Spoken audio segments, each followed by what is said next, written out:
So at this point, we are recording live. So anything you'll say will be recorded for all time in history.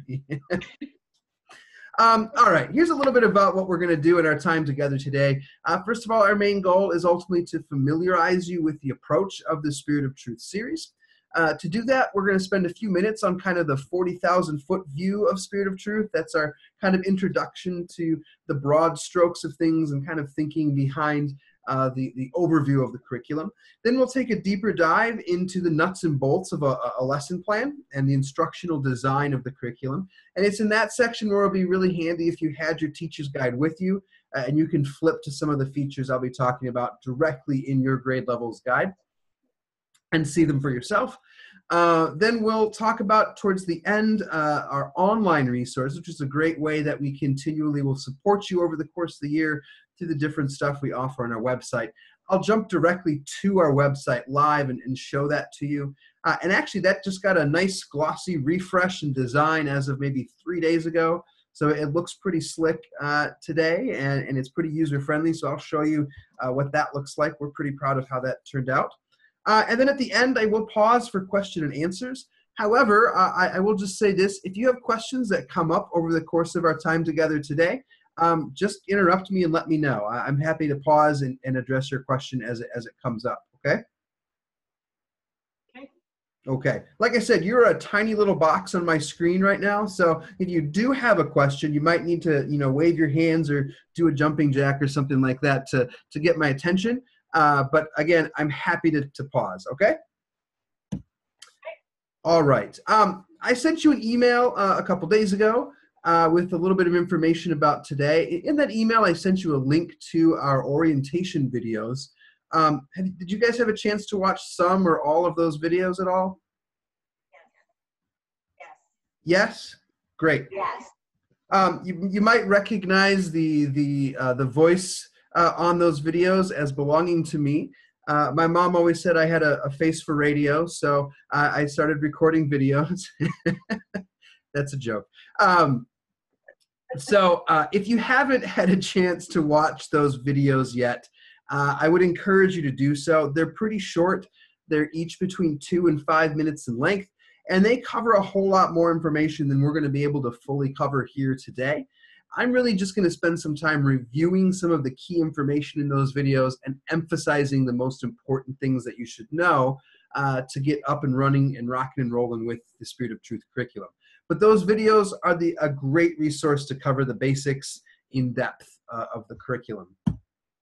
I'll also point out in your teacher's guides, so if you've got your teacher's guide in front of you, you can open it up. The very first bunch of pages in the beginning, so those Roman numeral pages that we always skip over in books, those Roman numeral pages in your teacher's guide are actually pretty important. They're maybe in the first set of 5 pages or so in your book. It's a quick start guide, and there's a lot of really important information in these pages, in this quick start guide. It covers some of the information that was already conveyed in those videos and that we'll spend some time talking about today, but it's covered in print so you can read it. I would highly encourage you to read this quick start guide at least once and refer back to it often if you need a refresher on certain aspects of the curriculum. So that's there available for you at the beginning of your teacher's guide. All right, 40,000-foot view of Spirit of Truth. First of all, we think Spirit of Truth is a bit unique. It is a little bit different in comparison to some of the other religion textbooks that you have available to you out there. And the key thing that makes it different is the lesson plan-based format to the curriculum. I'll talk a lot more about that in a few minutes as we kind of dig into the nuts and bolts. But what that really means is that we've given you approximately 150 days of full lesson plans per grade level. So from start to finish, you have a lesson plan for every day of the school year. And you can follow those lesson plans exactly as we've presented them to you, or you can adapt them to make them your own, to fit your own teaching style and classroom and unique setting and students and so forth. But that lesson plan-based approach is pretty unique. So instead of just day after day after day of readings that's delivered in the student textbook, with just a minimal amount of support for you, the teacher, in the teacher's guide, we've kind of flipped that model on its head. and giving you full support, full lesson plans for every day of the year. All of our lessons are also rooted in Scripture and the Catechism of the Catholic Church. I'll point out how and where you can see those roots when we dive into the nuts and bolts of a lesson. But you can be confident then that what you're encountering and what you're teaching to your students in every lesson is the authentic teaching of the Catholic Church. All of our material is written by current or former teachers and has been teacher tested. So you know the strategies that you're encountering and that you're using come from a place of experience. We use sacred art and beauty as a pedagogical tool and as a means of evangelization. That's one of the more striking things I think about our textbooks. When you just flip through or skim a book, you see very quickly, first of all, there's no pictures of kids wearing turtlenecks or bell bottoms anywhere in our textbooks, which is always a good thing in my book. And instead, we use images of beauty and sacred art, paintings from the masters or sculptures or what have you. And this is a really powerful way, not just to teach, but also to evangelize. If we keep in mind that our God is truth and is goodness and is beauty themselves. God is those things, truth, goodness, and beauty.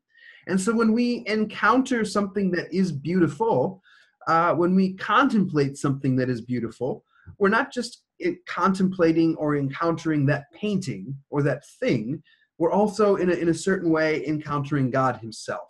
We're contemplating God himself. And so when we ask our students to contemplate a sacred art painting or a sculpture, we're asking them to, in a certain way, contemplate God. So it's a unique pedagogical tool, a unique means of evangelization. We also provide you with background essays throughout the curriculum. And those essays are for you. So in the teacher's guides, they're labeled as teacher introduction. And those readings are not meant for students. They're meant for you, the teacher, to give you some background, to give you a foundation of knowledge about the content of the particular lesson. And then we give you ongoing support, ongoing knowledge foundations throughout the rest of the curriculum. I'll point out how we do that here in a few minutes. Our materials also focus not only on head knowledge, but also on heart knowledge, fully recognizing the fact that knowing a list of facts about Jesus is very different than actually knowing him and being in relationship with him. That list of facts is very important. It's important to know the aspects of our faith, but they're only important in as much as they actually lead to a relationship with Jesus in and through our faith. So we want to focus not only on head knowledge, but also the heart knowledge, and invite students into a meaningful relationship with Jesus in and through his church and the Catholic faith. Do you have any questions at this point, kind of that 40,000-foot overview? Any questions I can answer in the broad strokes of things? Not so far. Okay, great. All right, let's take a look at some of the nuts and bolts of a lesson. So every lesson begins with an overview page. So if you are following along at home, open up your teacher's guide to any lesson. You can pick any lesson you want. You could just turn to page Unit 1, Lesson 1, if you'd like. It doesn't matter because every lesson overview looks more or less the same, and it looks something like this. So turn to Unit 1, Lesson 1, or pick a random lesson and look at the very first page. It's the lesson overview. If you went to Unit 1, Lesson 1, in every grade level, the first lesson of every unit is a sacred art lesson. And so those lessons are all going to look kind of similar. They're going to begin with something of a reflection on sacred art with some guided question and discussion led by you, the teacher, to interact with your students and guide them in thinking and talking about that piece of sacred art. And then there's going to be some kind of activity surrounding that sacred art image. So they're all going to look kind of similar. If you picked a random lesson, they're going to be different. It depends on the lesson. But the overview page is the same. And the overview page contains for you, first of all, a list of learning goals for the lesson. And these are simple bullet-pointed statements to kind of articulate what students should know or be able to express in some way by the end of the lesson. They're very content-based. Then you'll find on the right-hand side a list of connections to the Catechism of the Catholic Church. These are the sort of doctrinal foundations from which the teaching of the lesson is drawn. These are great opportunities for you as well as a teacher, as an adult, to go back to these catechism references if you need kind of a refresher or some inspiration for your own teaching. So these are great opportunities to read as well. The vocabulary list then is a list of the key vocabulary that students are going to encounter over the course of the lesson. And at the bottom of the overview page are the biblical touchstones of the lesson. These are the key scripture passages that the lesson is rooted in. In many cases, these scripture passages are ones that students are reading themselves or having read to them, that they're working with in some way over the course of the lesson or analyzing in some way. So we're kind of encouraging you and asking students to encounter the Word of God over the course of the curriculum in a lot of different ways. If you turn the page from the overview page, so the very next page, doesn't matter if you're Unit 1, Lesson 1, or any random lesson, the very next page is the first page of the lesson. And at the very top of the page, you'll find a materials bar. It's this kind of shaded box at the top. We call it a materials bar. And what you'll find in this spot is a list of all the materials that you need to teach the lesson.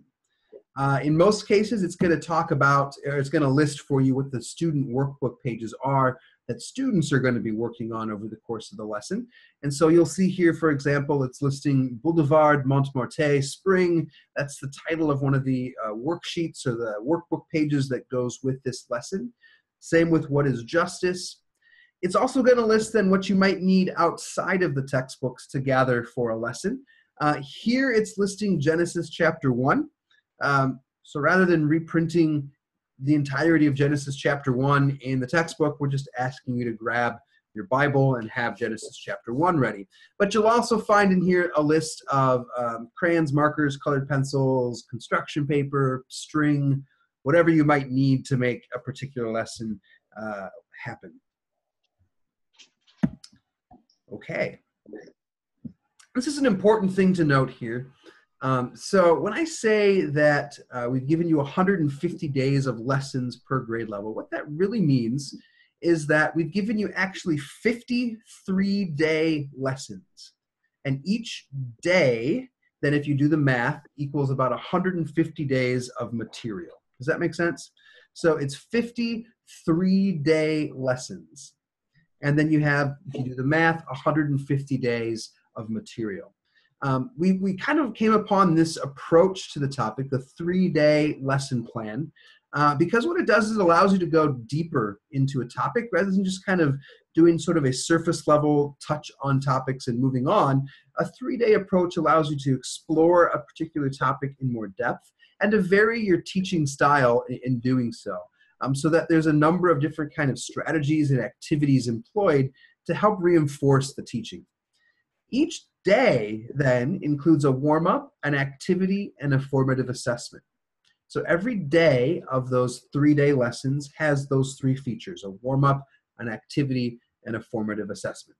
And we're going to talk a little bit about each of those here, just to kind of give you some of our sort of thinking on how to employ those features. So if you're still following along in your teacher's guides, directly underneath that material bar, you should see the very first warm-up for day 1.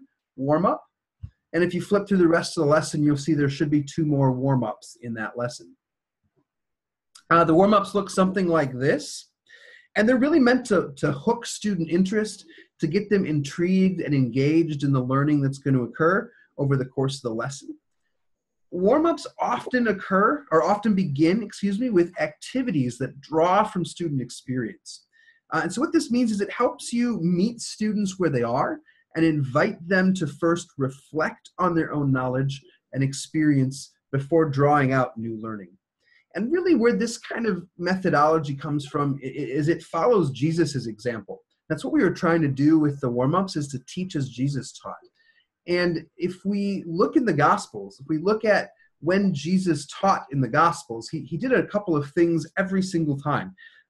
Namely, the first thing he did was he drew near to his disciples or those he was teaching. He journeyed with them. He asked them questions. He got to know them first, and then he taught them. He never just started teaching. He always kind of interacted and related to his disciples. And so our warm-ups tend to follow that pattern by first allowing you to meet students where they are and then draw new learning out of their experience. You're going to encounter a variety of different kinds of warm-up activities, including sacred art reflections, pop culture references, videos, music, opening prayers and meditations, and so forth. So wide variety of different kinds of warm-ups. You're almost never going to be beginning class with the same kind of activity day in and day out. Then we encounter the activity. So after the warm-up comes the activity, which is the meat of the lesson. This is where most of the content of a particular lesson is delivered. You'll see here, I've got a few examples on my screen. You can look in your own textbooks here and see the activity. Here it says, have your students turn to Bible Scavenger Hunt page 35 in their workbooks, and I've given you exactly what the student workbook looks like then. So a lot of the activities involve some kind of student workbook activity, which is where you find most of those kind of accompanying worksheets. There are instructions in some cases for kind of role plays or group work or kind of class discussions. Again, there's a wide variety of different kinds of activities that you'll be employing throughout the curriculum. A note here about direct instruction. There are moments throughout the curriculum where we do ask you to explain certain concepts to your students. And when we do ask you to do that, all instances of direct instruction are highlighted for easy recognition, okay? So we've highlighted those moments where we're asking you to explain some content to your students so that you can easily see that and find that in the text. You can follow the language exactly as we've written it if you'd like. This is probably our primary way of supporting you in the knowledge content of the curriculum throughout it, right? So in a certain way, you, the teacher, are the first audience of these explain boxes, of these highlighted portions that we're asking to explain to students. You're kind of the first audience of that. This is us trying to help you and form a foundation to be able to speak about this content of the faith. But you can also feel free to put this content into your own words as well and use this as a foundation for your own sort of teaching. Here's some other examples of that. Every day also then concludes with some kind of formative assessment. You can think of these as wrap-ups to the day's lesson. These are great activities, great opportunities for students to pause and to reflect in order to internalize new learning, and then for you to kind of take the pulse of the class and gauge student progress. This is a great example here on the screen. I really like this lesson. I think this comes from our 6th grade guide. Over the course of the lesson in the warm-up, the students were asked to think about the various different features of a kingdom. So what is a kingdom like? Right? A kingdom has a king. It has a set of laws. There's people who live in the kingdom and follow the leadership of the king and those laws and so forth. Then the activity is directly examining the kingdom of David then, and what are the key characteristics of the kingdom of David, of God's covenant with David in the Old Testament. And then the formative assessment here is asking students then to create a flag, excuse me, that represents the kingdom of David, and then to represent those various different characteristics or features of his kingdom with artistic symbols. So it's a neat kind of arts and crafts and a neat way to sort of synthesize the learning over the course of the lesson. Now, of course, it goes without saying, formative assessments are not formal assessments. They're different from your kind of traditional summative formal tests. We do have those available for you, however.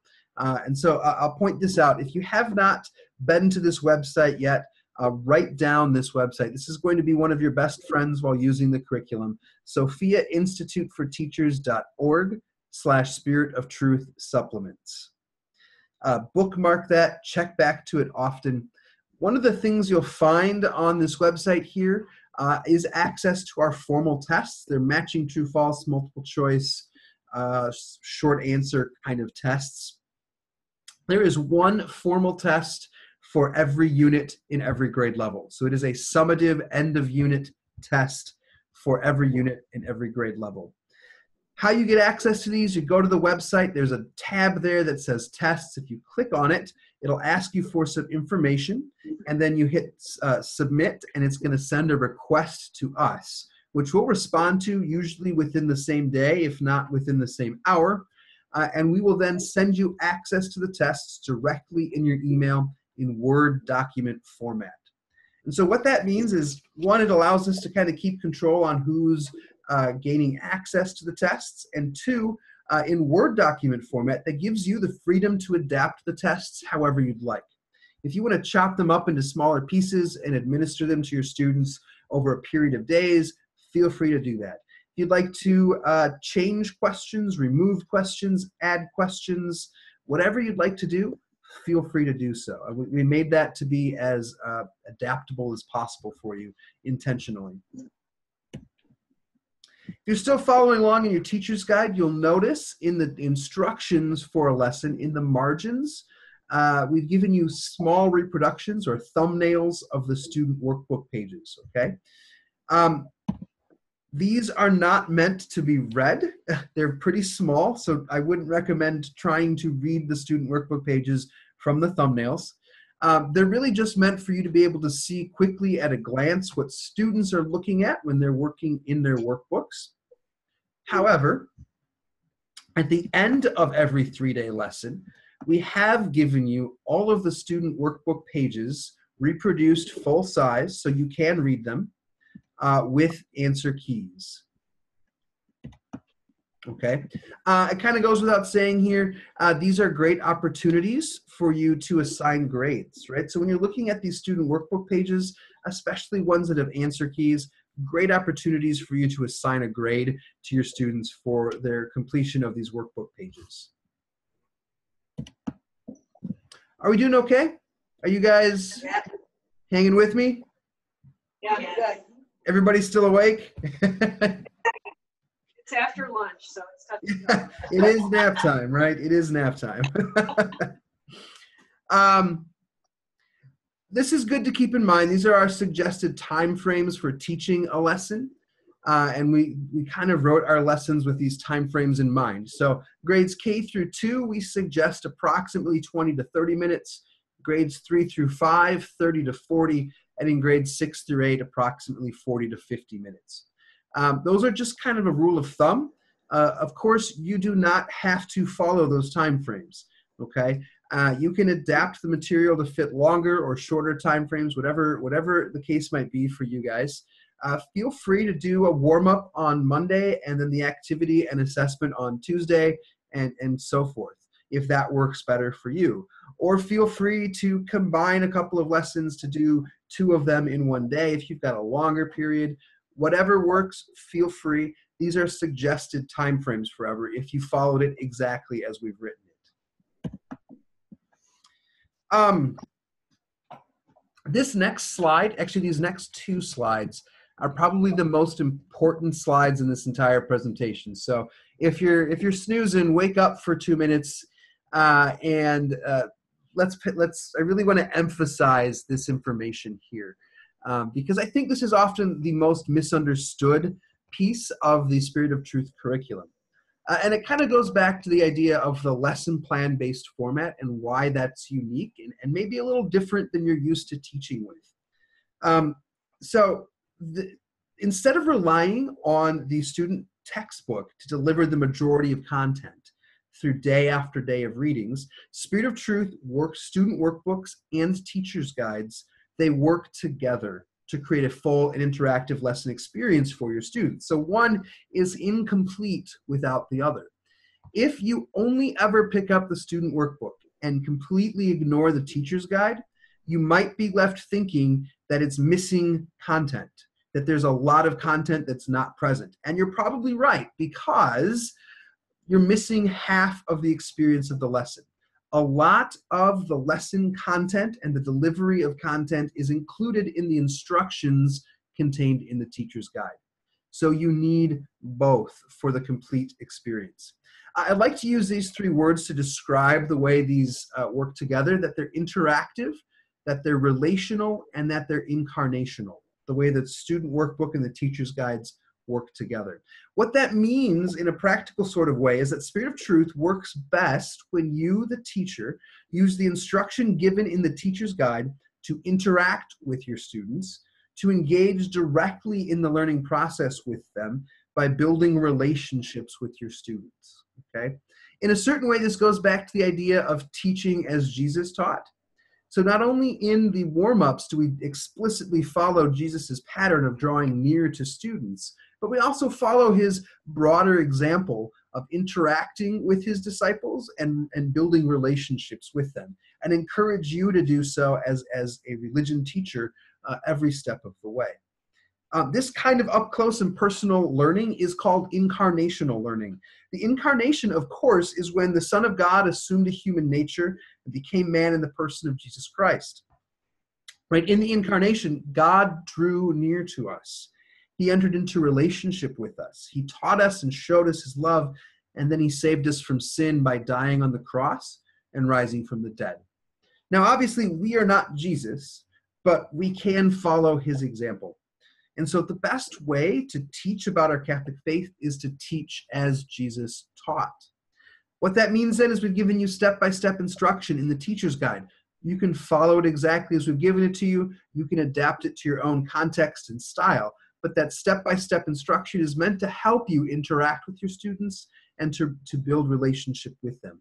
You find in the teacher's guide major portions of content delivery, which does not mean direct instruction day in and day out. That's not what I mean by content delivery, though there is some of that. But the content delivery also occurs through the conversations that you have with students, through the activities that you lead with and alongside your students. There's content delivery all throughout that. So the full scope of the curriculum is found in both, in a variety of methods, in the teacher's guide and student workbook. Does that make sense? Yes. It's a little different than you might be used to, but it's really important to understand that how they work together. The student workbooks then, you'll find that there's more than just readings in the student workbooks. There are readings, but there's a lot more than just readings. You'll also find hands-on activities and teacher-led applications to apply, deepen, and extend the learning that's occurring over the course of the lesson. So I can't emphasize enough, the teacher's guide and student workbook, they work together to paint a complete picture. I heard a story once in a parish. There was a parish that was using these textbooks for their CCD program last year. And there was a parent who wanted to do some home catechesis with their kid. And so they purchased only the student workbook and not the teacher's guide, and really struggled to teach using the curriculum. Well, it's clearly because they did not have the teacher's workbook or the teacher's guide. It didn't have the full instruction to complement the student workbook. We like to say the Spirit of Truth is built on a foundation of respect for students and trust in teachers. And so what I mean by that is the curriculum has intentionally been designed to respect your students' abilities to actually be students, to actually learn, and to be actively involved in their own learning process. And so there is a level of rigor to some of the activities that, we are challenging students. We want them to be challenged because we believe that when students are challenged, they rise to the occasion. We also want to trust you as the teacher and honor your vocation as a teacher, and really respect the fact that you are the expert of your own classroom. And so we really want to encourage you, as I've said a few times already, to make the curriculum your own. This respect and trust is conveyed in the intentional design of the instruction. So what that means when you look at the student workbooks, the readings that you find are fewer, they are shorter, and they're more focused than your average religion textbook. There's always supported by focus and reflection questions. The kinds of questions that are meant to help direct students to what the key information is in the readings, rather than just kind of mediocre sort of review questions at the end. And then hands-on applications to apply the readings. So no reading exists in a vacuum in the curriculum. All of our readings in every grade have been scored at or slightly above grade level on multiple readability scales, including the Flesch-Kincaid scale, if you're familiar with that. So what that really means is that students realistically should be able to read the readings in our context and maybe be a little bit challenged by them.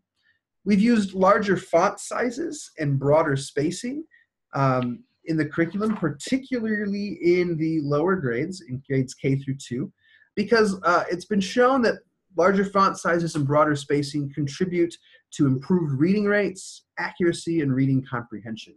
So is our second grade teacher in the room? Yes. Second grade, hi. You may have been asking yourself, why is my book so thick? I said you said so I can lift the weights, please. Exactly. So aside from the fact that we wanted to help you out with a daily workout, the main reason is because in second grade, kids are reading more than they did in first and clearly kindergarten. And so the larger font sizes and broader spacing have contributed to that comparative size of that textbook. Plus, we've also given you 2 really nice meaty units on sacramental prep for First Reconciliation and First Communion. So you've got some extra goodies in there and those larger font sizes, which is going to give you that extra daily workout. You're welcome.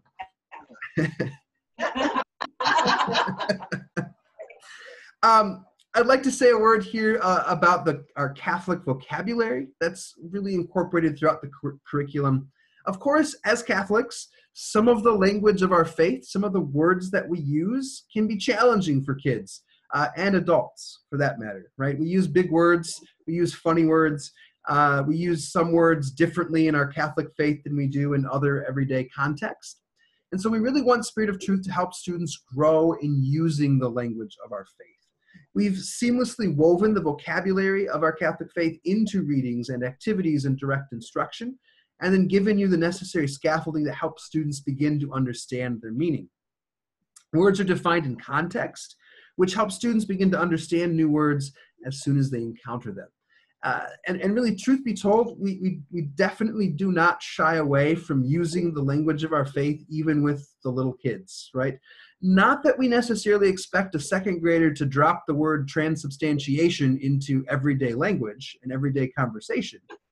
However, we do think it's important to have everyone be exposed to those words so that when they come back around in third grade or fifth grade or eighth grade or high school, that it's not the first time they've heard those words before, right? That there is at least some kind of passing familiarity with that will build over the years. When I taught high school, if I had $1 for every time I had a kid come up to me freshman year and tell me, Mr. G, I've never heard the word purgatory before. This is an honest to goodness, real life example here. I'd be a very rich person right now. There are words in our faith that kids just aren't learning. And so we don't shy away from those. We've incorporated them in an organic way throughout the curriculum. I also would like to point this out. It might seem like a no-brainer, but I do need to say it. Students in kindergarten, first and second grade are not necessarily meant to read the essays and readings in the student workbooks independently, right? There are readings in our first grade textbook, for example. We're not necessarily suggesting that a first grader should read all of those readings by themselves on their own. Those are great opportunities for you to read aloud to and with your students. I'd really just like to encourage you to continue to use the reading strategies that you use in other subject matters. Use those same reading strategies in the religion classroom. It's important to be able to layer those skills and to borrow some of those skill sets from other subject areas. So, seems like a no-brainer, but I did want to highlight that. I've mentioned multiple times here, that Spirit of Truth is meant to be adaptable. And so what that means is, again, we want to honor your expertise as the teacher because you are the expert. So trust your teacher instinct as you're using the curriculum. All of the lessons in Spirit of Truth were created to be adaptable, so feel free to spend a whole class on a single warm-up if good, high-quality learning is occurring. When I first started teaching with sacred art in high school, I remember I put up on my board, I projected the creation of Adam from the Sistine Chapel, right? It's the famous painting where God is reaching out and touching Adam's finger. We've all seen it. And I simply asked my students, I said, what do you see? And I gave them a few minutes to observe and to take in the painting. And then we had an incredibly rich conversation about this painting that went in all kinds of unexpected places. What went from what they saw and what stood out to them to what was the meaning behind that. How did this painting illustrate the story of creation from Genesis? What was the artist thinking as he painted different symbols and things like that, and so forth. Incredibly rich conversation that lasted about 45 minutes when I had planned in my lesson plan about 5 minutes on that particular activity. So I had a whole lesson plan prepared for the day that I threw out the window because that conversation was a whole heck of a lot better than what I had planned otherwise because of the quality of it, right? So feel free to go with it if good, high-quality learning is occurring. You can extend an activity over 2 days. You can swap out activities for your own tried and true lessons. If you're a veteran teacher, you've probably got a toolbox full of good lessons that you've used over the years. Feel free to continue to use those and swap out some of our warm-ups or activities for ones that you've used before. Mix and match lessons, teach lessons out of order. Don't be afraid of not completing everything either. A lot of times we get kind of stuck in this marathon mentality of the curriculum of trying to race to the end. When again, if good quality learning is occurring, go with it. Quality versus quantity is the rule of thumb here, especially when we're talking about religion and our faith and kind of developing that relationship with Jesus and his church. A few practical tips here, and then I'm going to show you our website real quickly. Feel free to adapt group activities to be done individually or vice versa. Adapt individual activities for group work. You may find this year that you've got a particular set of students that responds really well to group work, but not so much when they work by themselves. So feel free to adapt that. Adapt readings to be done as a whole group or read aloud to your students or have them read in pairs or small groups. Again, use those reading strategies that you use in other subject areas to make those readings accessible to your students. Turn written activities into class discussions. This was always a favorite teaching strategy of mine when I taught. Of course, I had 150 students when I taught high school. But if I had a written activity that had a bunch of questions, it made for a much richer learning experience to talk about it than what would often come from what was written. Plus, I had less to read at the end of the day.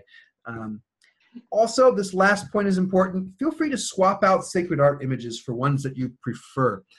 Over the course of the curriculum, we've selected sacred art images. But of course, if you come across one day and you're like, I really don't like that, you can feel free to go to Google Images and you can type in, painting of the prodigal son, and you'll come up with 100 different versions of that painting. And you might like one of those better than the one we selected for you.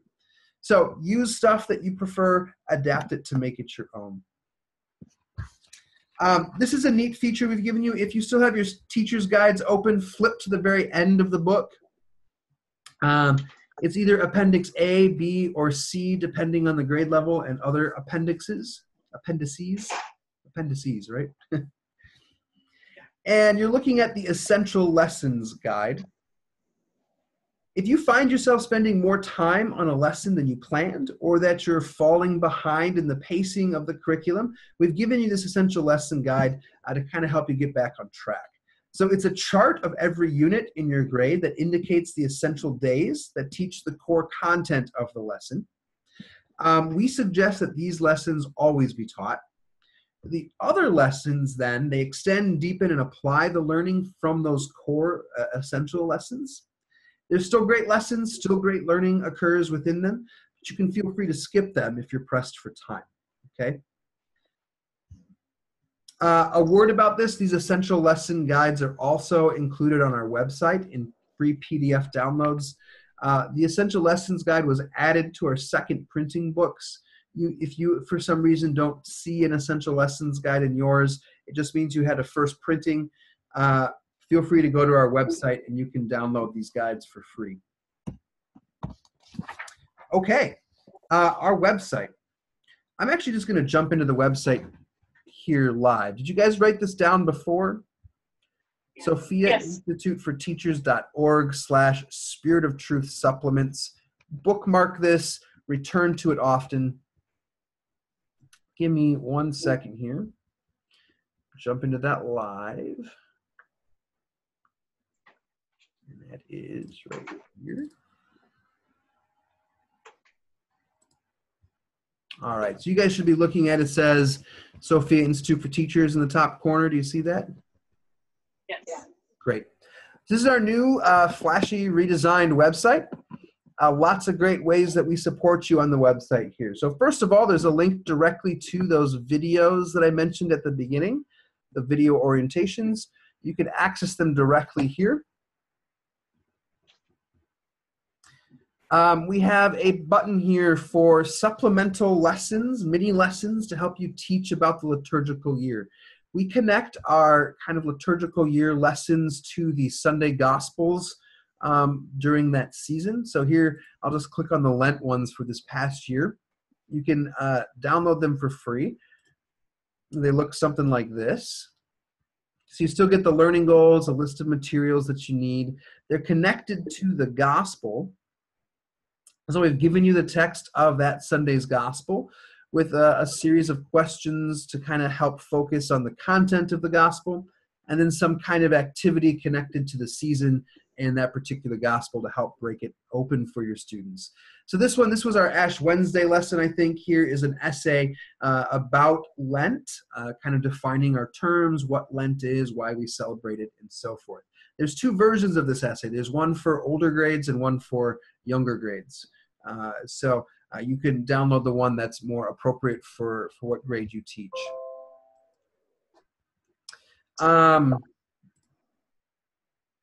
We've given you a collection of saint cards. Many of the lessons throughout the curriculum will ask you to have students choose a saint and then research a little bit about their life to do some kind of activity.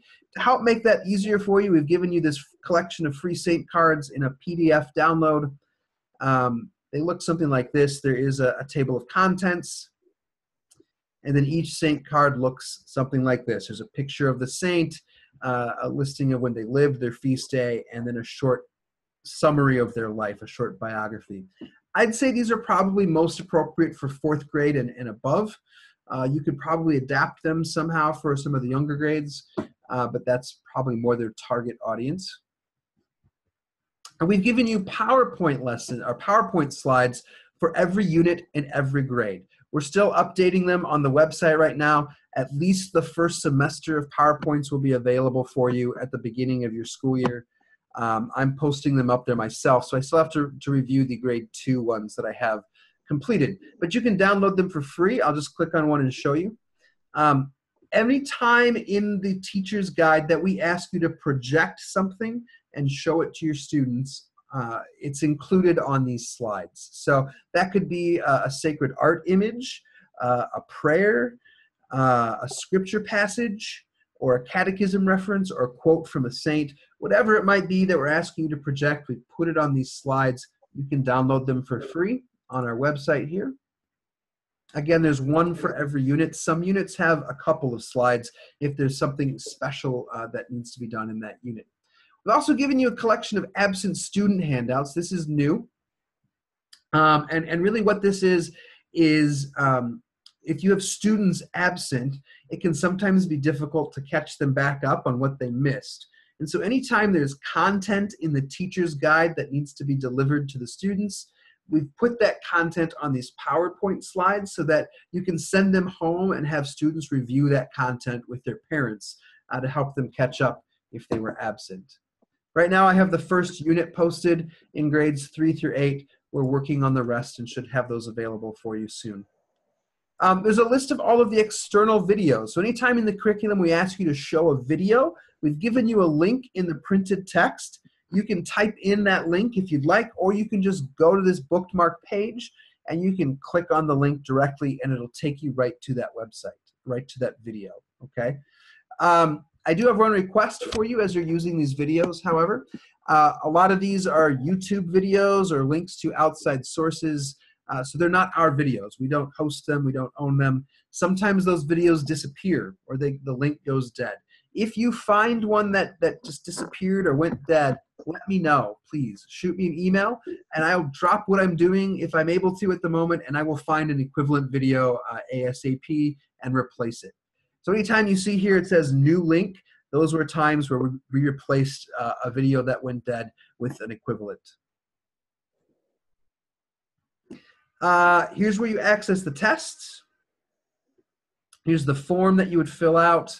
Your name, your school, your email, grade level you're requesting. Hit submit. We'll send you access to those tests directly in your email in Word document format. You can download our Sophia Sketchpad videos here. Some lessons ask you to show these videos over the course of the lesson. They're free to show. They're the kind of video where the narrator is drawing the picture as he's talking and telling the story.